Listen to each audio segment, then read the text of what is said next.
नमस्कार. देवश्री किचन मध्ये आपलं सर्वांचं स्वागत आहे. आज आपण थापीव वडी कशी तयार करायची ते पाहणार आहोत. थापीव वडी म्हणजेच पाटवडी. तर काही ठिकाणी थापीव वडी म्हटलं जातं, थापीव वडी म्हटलं जातं किंवा पाटवडी म्हटलं जातं. तर बरीचशी या वडीला नावं आहेत. वेगवेगळ्या भागामध्ये गेल्यात तर वेगवेगळ्या नावाने ही वडी ओळखली जाते, पण रेसिपी मात्र एकसारखीच असते. तर आज हीच थापीव वडी अगदी सोप्या पद्धतीने कशी करायची ते दाखवणार आहे. ना यामध्ये गुठळ्या होतात, ना हे पीठ चिकट होतं किंवा घट्ट होतं. तर अगदी परफेक्ट प्रमाण यामध्ये मी तुम्हाला आज दाखवणार आहे. गुठळ्या होऊ नयेत म्हणून काय करायचं, एक नवीन पद्धत आज आपण पाहणार आहोत. तर ही जी थापी वडी आहे ती पितृपक्षामध्ये केली जाते. तर पितृपक्षामध्ये म्हणजेच म्हाळाच्या पंधरवड्यात मध्ये केली जाते. आता सध्या म्हाळाचा पंधरवडा चालू आहे. तर यामध्ये आवर्जून ही थापी वडी केली जाते किंवा पाटवडी केली जाते. तर यामध्ये बरेचसे पदार्थ आहेत, त्यामध्ये ही वडी जी आहे ती आवर्जून केली जाते. तर आज मी तुम्हाला अगदी सोपी पद्धत दाखवत आहे. या पद्धतीने तुम्ही नक्की करून पहा, रेसिपी पूर्ण पहा. रेसिपी आवडल्यास लाईक शेअर नक्की करा. त्याचबरोबर तुम्हाला जर माझ्या रेसिपी आवडत असतील तर माझ्या चॅनलला सबस्क्राईब करायला विसरू नका. त्याचबरोबर तुम्ही इंस्टाग्रामवरती असाल तर इंस्टाग्रामवरती मला फॉलो करा. चला तर मग वेळ न घालवता रेसिपीला सुरुवात करूया.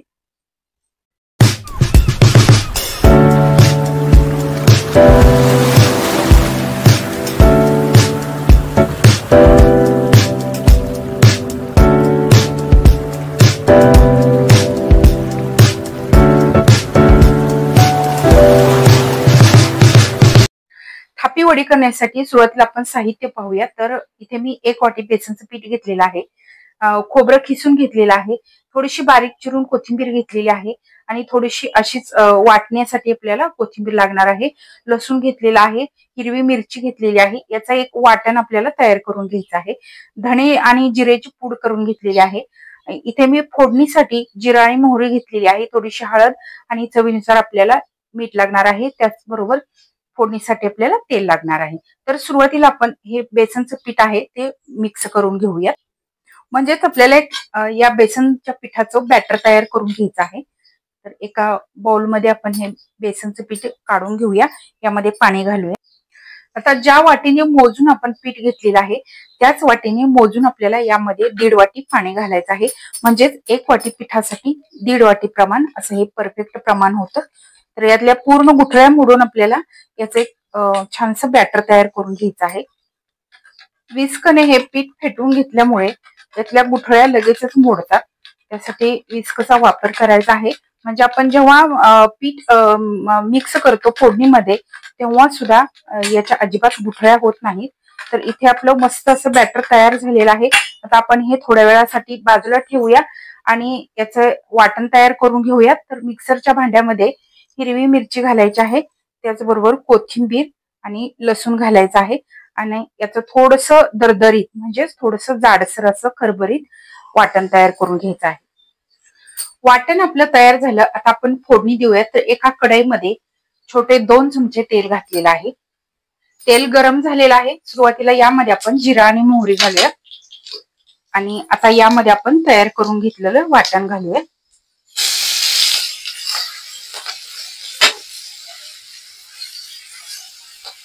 गॅस बारीक ठेवायचा आहे. बारीक गॅसवरती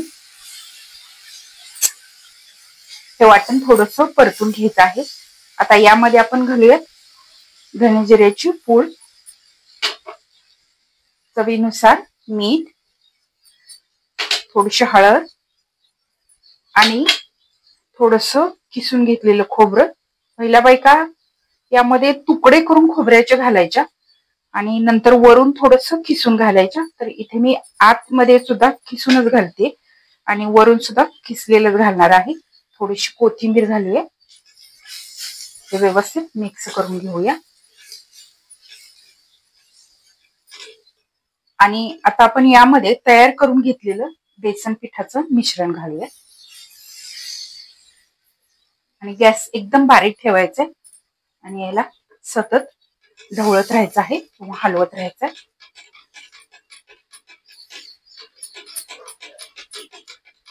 जोपर्यंत हे पीठ घट्ट होत नाही तोपर्यंत आपल्याला हे असं चमच्याने एकसारखं हलवत राहायचं आहे.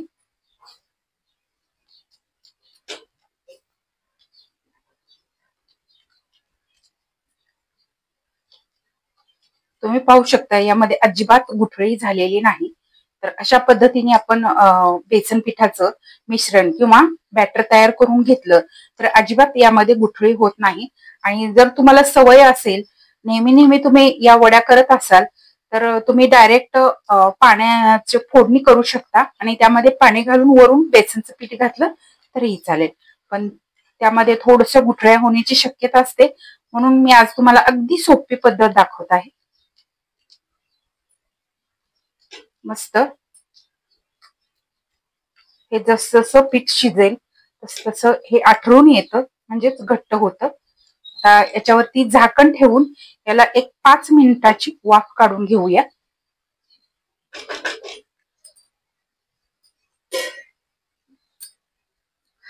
5 मिनिटाची एक वाफ काढून घेतली आणि आता आपण झाकण काढून पाहूया।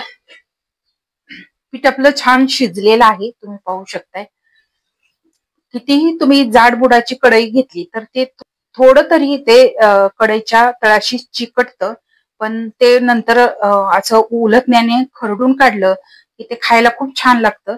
तर इथे आपलं हे पीठ छान शिजलेलं आहे, तुम्ही पाहू शकताय। असं मी या चमच्याने खाली दाबलं की अजिबात याला चिकटत नाही। तर किंवा तुम्ही पाण्याचा हात घेऊन एखादे गोळे करून पाहिली तरीही चालेल, पण शक्यतो 5 मिनिटांमध्ये हे पीठ चांगलं शिजलं जातं। तर आता आपण गॅस बंद करूयात आणि ही वडी थापून घेऊया। एका ताटाला मी तेल लावून घेतलेलं आहे आणि यामध्ये आपण हे सगळं मिश्रण काढून घेऊया आणि व्यवस्थित हे पसरवून घेऊया। गरम आहे, पण गरम यामध्येच आपल्याला हे पसरवून घ्यायचं आहे। थंड झाल्यानंतर याची वडी एकसारखी होणार नाही, तर त्यासाठी अशा पद्धतीने आपल्याला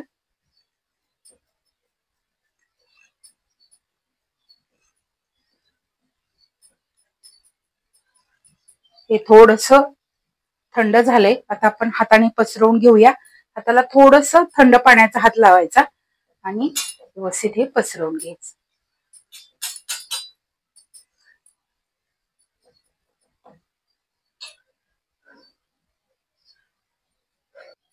व्यवस्थित हे वडीचं मिश्रण पसरवून झालेलं आहे। आता याला वरून थोडंसं तेल लावून घेऊया आणि आता वरून खोबरं आणि कोथिंबीर घालूया।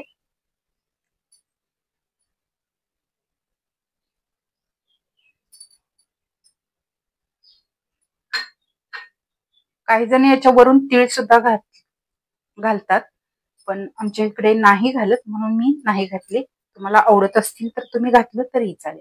आणि हाताने थोडंसं असं वरून दाबून घ्यायचं, म्हणजे व्यवस्थित याला चिकटून बसतं।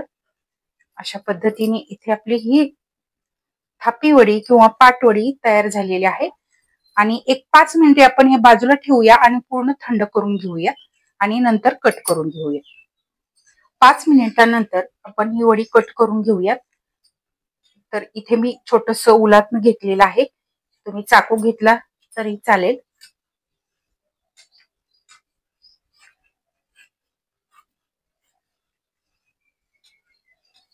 तुम्हाला हव्या त्या साईज मध्ये तुम्ही कट करू शकता, लहान मोठ्या।